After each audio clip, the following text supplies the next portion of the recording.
وَإِذْ غَدَوْتَ مِنْ أَهْلِكَ تُبَوِّئُ الْمُؤْمِنِينَ مَقَاعِدَ لِلْقِتَالِ وَاللَّهُ سَمِيعٌ عَلِيمٌ إِذْ هَمَّتْ طَائِفَتَانِ مِنْكُمْ أَنْ تَفْشَلَا وَاللَّهُ وَلِيُّهُمَا وَعَلَى اللَّهِ فَلْيَتَوَكَّلِ الْمُؤْمِنُونَ۔ ان آیات کا ترجمہ یہ ہے کہ جنگ احد کا وہ وقت یاد کرو جب تم صبح کے وقت اپنے گھر سے نکل کر مسلمانوں کو جنگ کے ٹھکانوں پر جما رہے تھے، اور اللہ سب کچھ سننے جاننے والا ہے۔ جب تمہیں میں کے دو گروہوں نے یہ سوچا تھا کہ وہ ہمت ہار بیٹھیں، حالانکہ اللہ ان کا حامی و ناصر تھا، اور مومنوں کو اللہ ہی پر بھروسہ رکھنا چاہیے۔ یہاں سے آیات کا ایک سلسلہ شروع ہو رہا ہے جس میں اللہ تبارک و تعالی نے جنگ احد کے واقعات پر تبصرہ فرمایا ہے، اور اس سے نکلنے والے جو سبق ہیں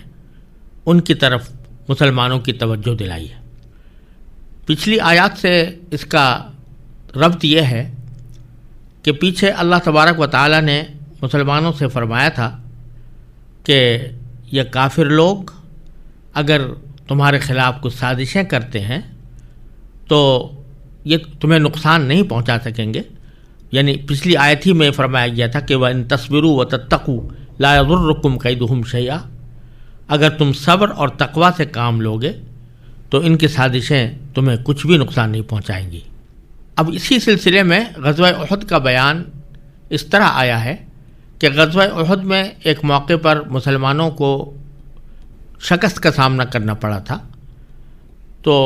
اللہ تبارک و تعالیٰ اس کے اسباب آگے بیان فرمانا چاہ رہے ہیں، تاکہ یہ جو وعدہ کیا گیا تھا کہ اگر تم صبر اور تقوی سے کام لوگے تو دشمنوں کی سازشیں تمہیں کوئی نقصان نہیں پہنچا سکیں گی۔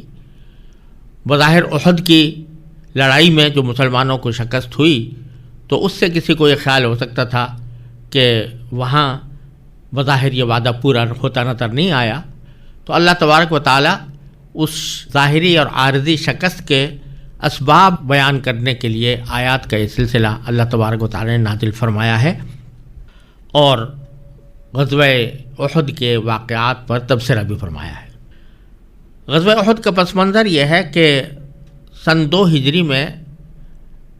رسول کریم سرورد عالم صلی اللہ علیہ وسلم کا قریش مکہ سے پہلا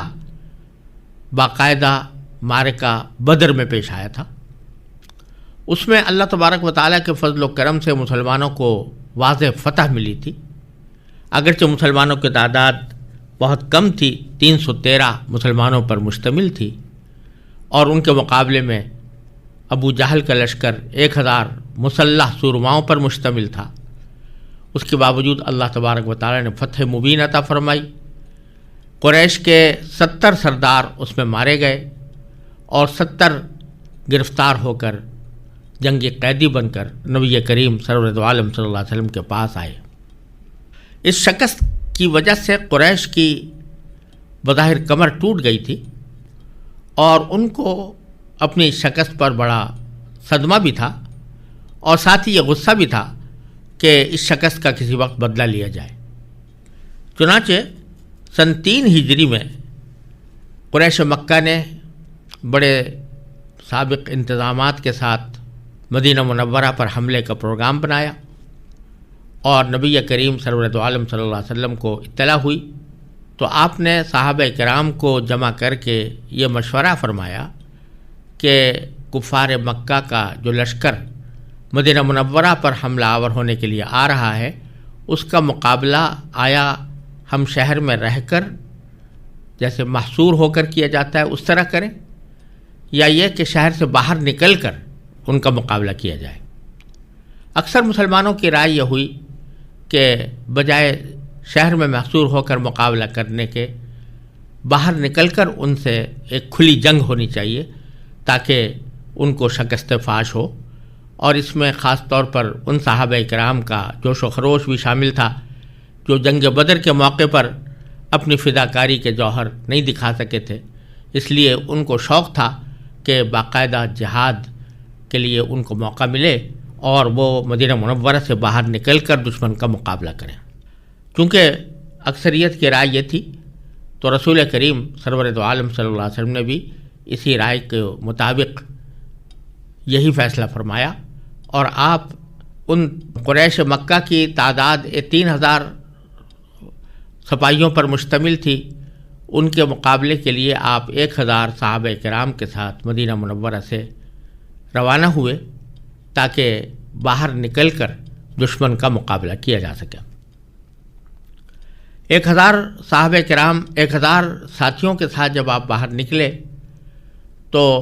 عبداللہ ابن ابی جو منافقوں کا سردار تھا، اس نے ایک مرحلے پر پہنچ کر یہ کہا کہ ہماری رائے تو یہ تھی کہ ہم باہر نکل کر مقابلہ نہ کریں بلکہ شہر کے اندر رہ کر مقابلہ کریں، اور چونکہ ہماری رائے نہیں مانی گئی تو ہمیں تو اس وقت 1000 افراد کو لے کر جانا اور 3000 کا مقابلہ کرنا یہ خودکشی معلوم ہوتا ہے، لہذا ہم اس جنگ میں شریک نہیں ہوں گے۔ چنانچہ عبداللہ ابن ابی 300 منافقین کو لے کر حضور اقدس صلی اللہ علیہ وسلم سے الگ ہو گیا، اور اب مسلمانوں کی تعداد کل 700 رہ گئی۔ اس موقع پر بعض دوسرے صحابہ کرام کے دل میں بھی ایک بے ہمتی پیدا ہوئی، لیکن پھر اللہ تعالیٰ نے ان کو توفیق دی اور وہ پھر جہاد کے اندر باقاعدگی کے ساتھ شامل رہے۔ شروع میں جب یہ جنگ شروع ہوئی تو اس سے پہلے رسول کریم صلی اللہ علیہ وسلم نے ایک ٹیلے پر کچھ تیر اندازوں کا دستہ مقرر فرمایا تھا اور ان کو یہ تاکید کی تھی کہ جب تک میری طرف سے آپ کو یہ حکم نہ آئے کہ اس ٹیلے کو چھوڑ دیں، اس وقت تک آپ اس ٹیلے کو کسی حالت میں بھی نہ چھوڑیں۔ اس کے بعد جب جنگ شروع ہوئی تو چند ہی مقابلوں کے نتیجے میں مسلمانوں کی برتری واضح ہو گئی اور مسلمانوں نے کافروں کو شکست دینی شروع کی، یہاں تک کہ جو کفار کا لشکر تھا وہ پسپا ہونا شروع ہو گیا، مسلمانوں کو واضح طور پر فتح نظر آ رہی تھی۔ لیکن چونکہ کفار مکہ کا لشکر میدان چھوڑ کر پیچھے ہٹ چکا تھا اور کچھ مال غنیمت چھوڑ کر گیا تھا، تو بعض صحابہ کرام نے یہ دیکھ کر کہ جنگ ختم ہو گئی ہے اور کفار بھاگ گئے ہیں، انہوں نے مال غنیمت جمع کرنا شروع کیا۔ ٹیلے پر آپ نے جن لوگوں کو مقرر کیا تھا کہ وہ ٹیلے پر قائم رہیں، انہوں نے جب یہ دیکھا کہ جنگ ختم ہو گئی ہے اور مال غنیمت صحابہ کرام جمع کر رہے ہیں تو ان کے دل میں بھی یہ شوق پیدا ہوا کہ ہم بھی اس مال غنیمت کو حاصل کرنے میں شریک ہوں۔ اگرچہ ان کے سردار حضرت عبداللہ ابن جبیر رضی اللہ تعالیٰ عنہ نے ان کو روکا اور یہ کہا کہ جب تک رسول کریم صلی اللہ علیہ وسلم ہمیں ہٹنے کا حکم نہ دیں اس وقت تک ہمیں یہاں سے ہٹنا نہیں چاہیے، لیکن دوسرے حضرات کا خیال یہ تھا کہ رسول کریم صلی اللہ علیہ وسلم کا یہ ارشاد جنگ کے دوران کے لیے تھا، اب جنگ ختم ہو چکی ہے لہذا ہمیں جانے میں کوئی مضائقہ نہیں۔ چنانچہ ایک بڑی تعداد اسی خیال سے اس ٹیلے کو چھوڑ کر میدان جنگ میں مال غنیمت جمع کرنے کے لیے چلی گئی، اور صرف چند سپاہی کی فداکار صحابہ حضرت عبداللہ ابن جبیر کے ساتھ رہ گئے۔ ادھر اگرچہ ابو سفیان کا لشکر منہ موڑ چکا تھا اور اس کو شکست ہو گئی تھی، لیکن اس وقت حضرت خالد بن ولید رضی اللہ تعالیٰ عنہ مسلمان نہیں ہوئے تھے اور کفار کی طرف سے لڑنے کے لیے آئے تھے۔ وہ اس طاق میں تھے کہ کسی طرح اس ٹیلے کی طرف سے مسلمانوں کے عقب سے مسلمانوں پر حملہ کریں جہاں حضور اقدس صلی اللہ علیہ وسلم نے تیر انداز بٹھائے ہوئے تھے، لیکن ان کو موقع نہیں مل رہا تھا۔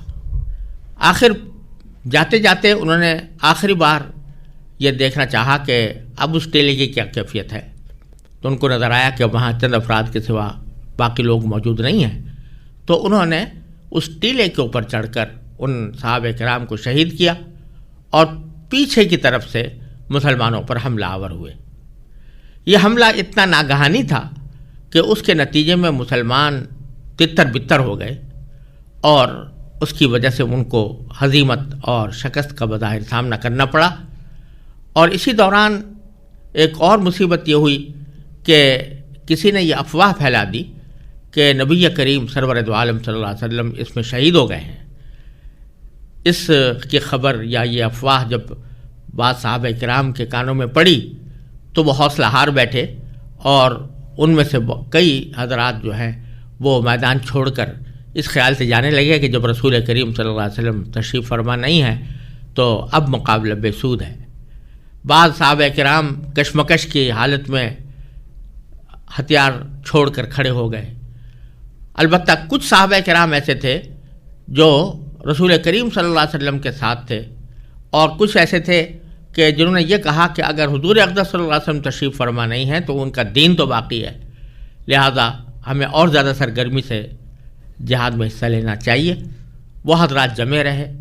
سرکار دو عالم صلی اللہ علیہ وسلم پر قریش کی طرف سے، تیر اندازوں کی طرف سے مسلسل حملے ہو رہے تھے۔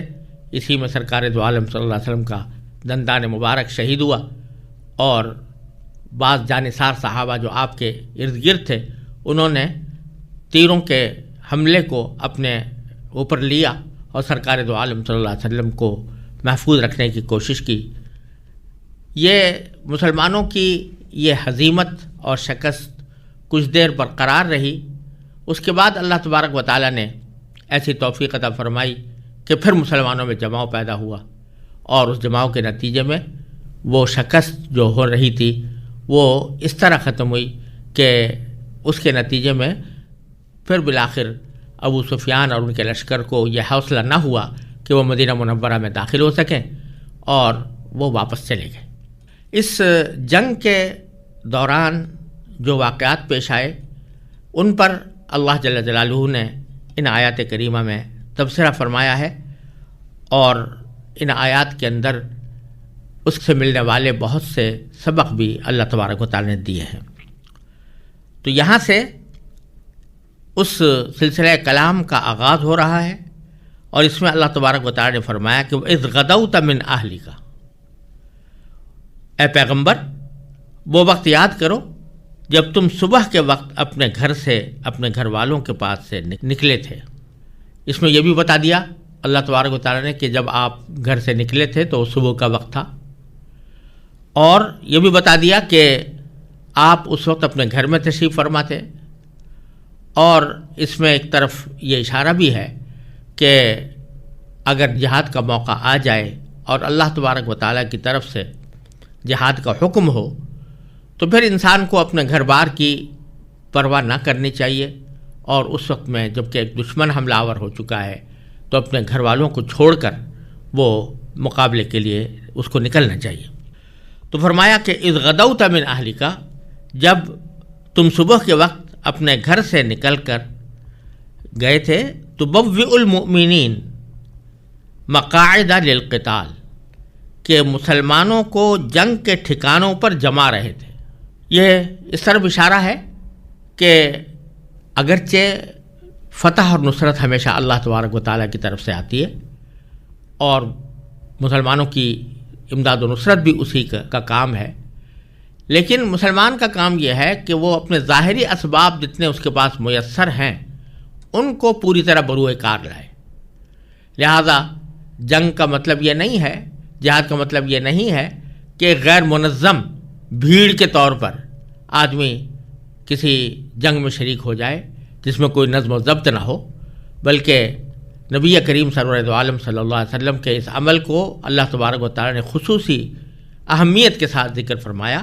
کہ آپ مسلمانوں کو جنگ کے ٹھکانوں پر جما رہے تھے، یعنی اس کی صف بندی کر رہے تھے، اور ہر ایک کو بتا رہے تھے کہ کس کو کہاں کھڑا ہونا ہے اور کس کا کیا فریضہ ہوگا۔ واللہ سمیع علیم، اور اللہ تعالیٰ سب کچھ سننے جاننے والا ہے۔ یہ بتا دیا کہ اللہ تبارک و تعالیٰ چونکہ ہر ایک کی بات سنتا ہے، ہر ایک بات کو جانتا ہے،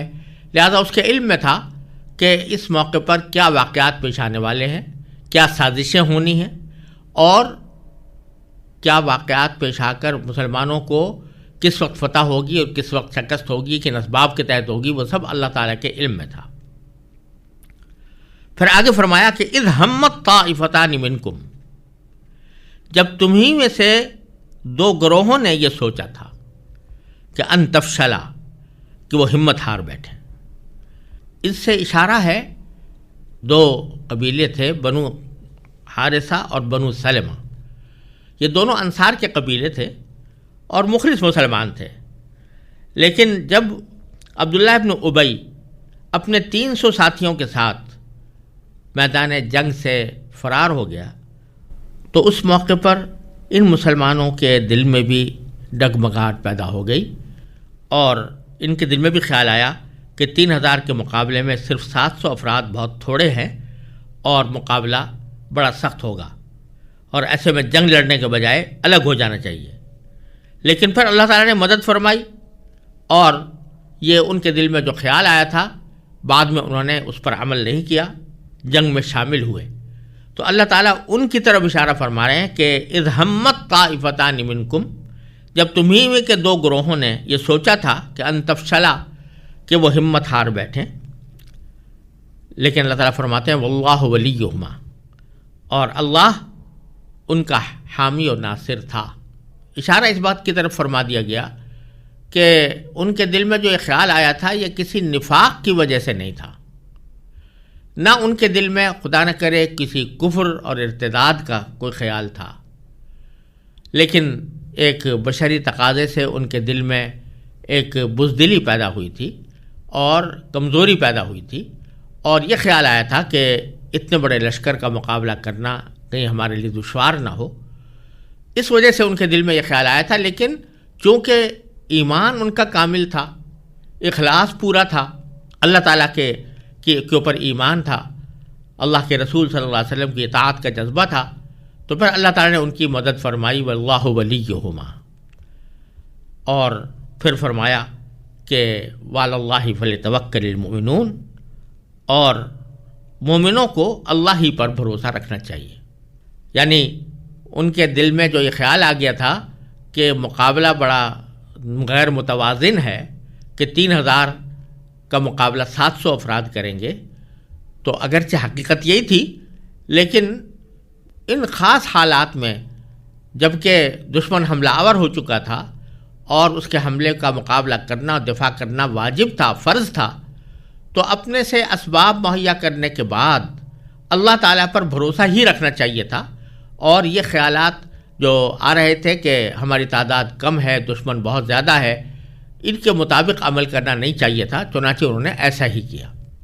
اسی بنو سلمہ اور بنو حارثہ کے بعض حضرات جب اس آیت کریمہ کا ذکر کرتے تھے اور بعض اوقات ان کو یہ خیال بھی ہوتا تھا، ہمارے دل میں اس وقت ایک غلط خیال آیا تھا، تو ساتھ ہی وہ یہ کہتے تھے کہ باوجود اس غلطی کے ہمارے لیے یہ کافی ہے کہ اللہ تعالیٰ نے فرمایا کہ واللہ ولیہما، یعنی اللہ تعالیٰ ان دونوں گروہوں کا حامی و ناصر ہے، تو ہمارے لیے بہت بڑا اعزاز ہے جو اللہ تبارک و تعالیٰ نے ہماری اس غلطی کے باوجود اللہ تبارک و تعالیٰ نے ہم پر جو تبصرہ فرمایا اور ہمیں جو اپنے آپ کو ہمارا حامی و ناصر قرار دیا، یہ ہمارے لیے بہت اعزاز کی بات ہے۔ اور یہ جو آگے فرمایا کہ اللہ تعالیٰ ہی پر بھروسہ کرنا چاہیے مسلمانوں کو، اس کا مطلب یہ نہیں ہے کہ آدمی ظاہری اسباب کو اختیار نہ کرے، بلکہ مطلب یہ ہے کہ ظاہری اسباب کو مناسب درجے میں جو انسان کے پاس میسر ہیں ان اسباب کو اختیار کرنے کے بعد